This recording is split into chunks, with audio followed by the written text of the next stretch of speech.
What is going on, guys? I am Bitscape or Ahmed. Today is Monday, September 19th. It is 12:40 p.m.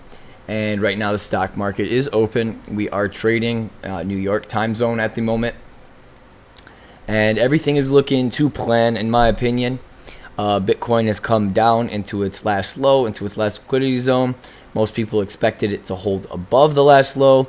Bitcoin did not hold above the last low. We've broken lower. We've reached a price of 18,300 roughly. This right here is going to scare people and shake people into thinking the price is definitely going to fall lower. It's going to fall into that 17K zone and even lower. I still do see Bitcoin probably coming here, tricking people into these longs and then pulling itself back down right here into this 18,000 high 17,000 zone and then giving us a nice reversal back to the upside. I do see this happening in the near future. With Bitcoin in moves like this, if they want to commit to a lower price, I do believe they're going to commit to a higher price first to confuse people. When you see a low like this and you see a lower low instead of a higher low, that invalidates a double bottom pattern. So what ends up happening is the price gets overcommitted and this becomes overbought. And when we break this next high right here, people are going to FOMO in and think, hey, higher is coming. But this lower low is provided liquidity to push this price back down. The people who purchase here are the people who are selling. The people who buy the lower low are the people who are selling the higher high. And you guys got to understand that when we get up to these prices, do not FOMO into this higher high. If we come back up to this 23K zone, this is an awesome short. This is an awesome short to bring Bitcoin down and pierce through these strong liquidity zones at 17,000, break down lower, really confuse people with lower lows and higher highs, really tricking them into thinking, oh, I know W's and I know M patterns. And that's not the case. They're invalidating all of the patterns that you guys trade, and you guys got to be very, very, very careful. You want to play where the money is sitting and the money is moving. You don't want to play just la-di-da-di patterns that other people are playing. You want to play where the money is held. If I come here and I look at the book map, you can see 19,225 is filled with liquidity. It's filled with sells. That's pushing this price back down. They're trying to force the price back down instantly. There's honestly not that many buys until we get to 18.9. So we could see a retraction up until 18.9 and then see a fight back to the upside to see if we could break higher.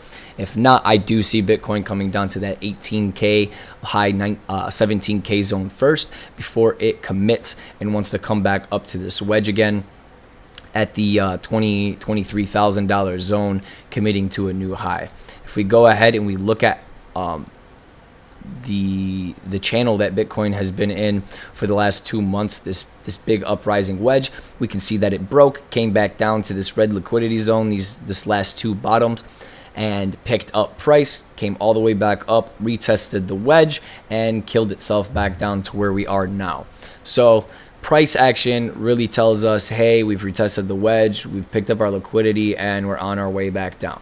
But I always believe that it's never really that easy. I believe that they'll trick people into thinking a new low means a new bottom, and then they'll bring it back up into a new high before crashing it and really, really taking people out. So be careful with this, guys. Really, really pay attention to that.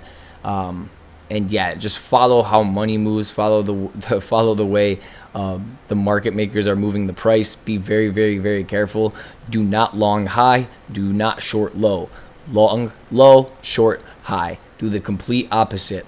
Please use risk management 5x. Don't use too high of leverage, especially at these prices.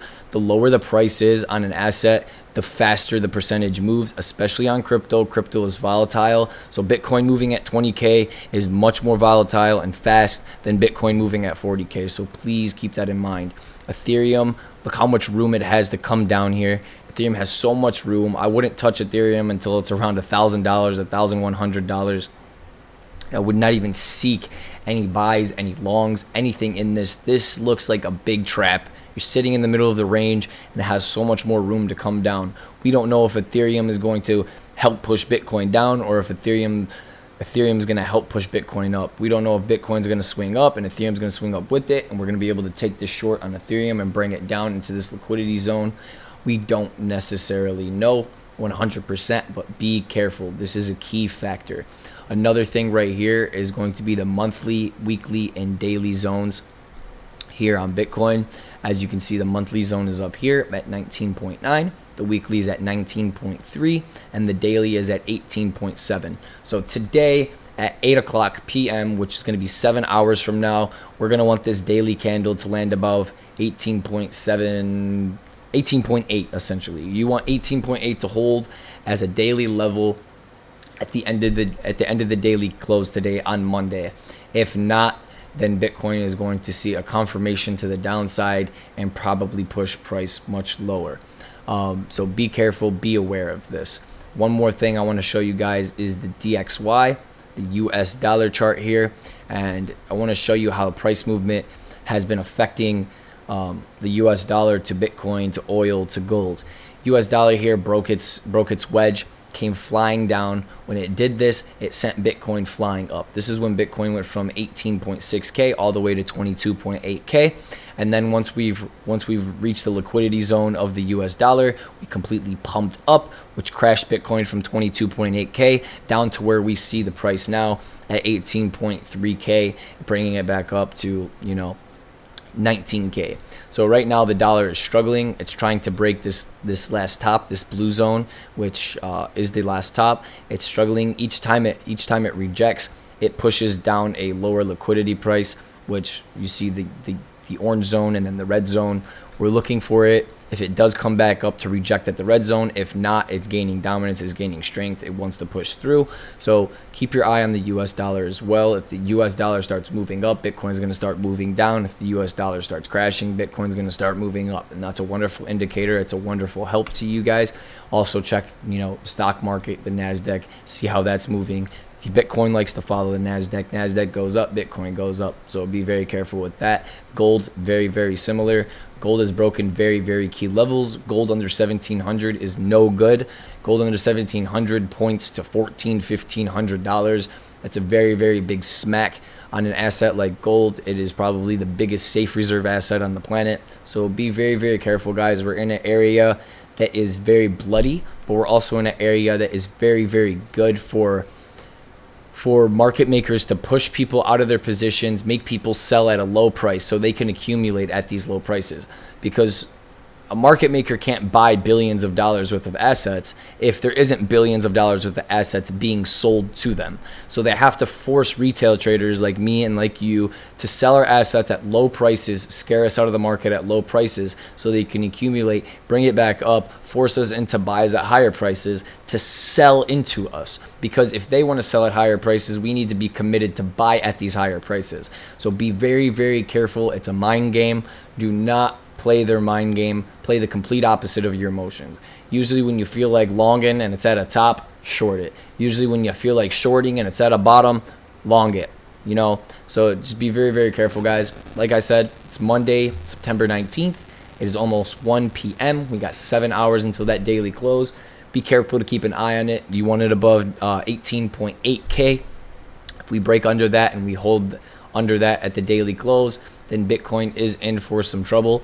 I would like to see Bitcoin hold up here today and give us a higher movement. Even if Bitcoin does come back down and crash to these 18K lows, we want the daily above this red zone, really. We want the daily above 18.8. If we could hold the daily above 18.8, that'll give them some permission to, keep it up here and then crash it down lower and bring it back up. And yeah, thank you guys so much for watching. I hope you guys learned something today. Any comments, concerns, you're more than welcome to send them down below. I appreciate it. My name is Bitscape or Ahmed, and peace out.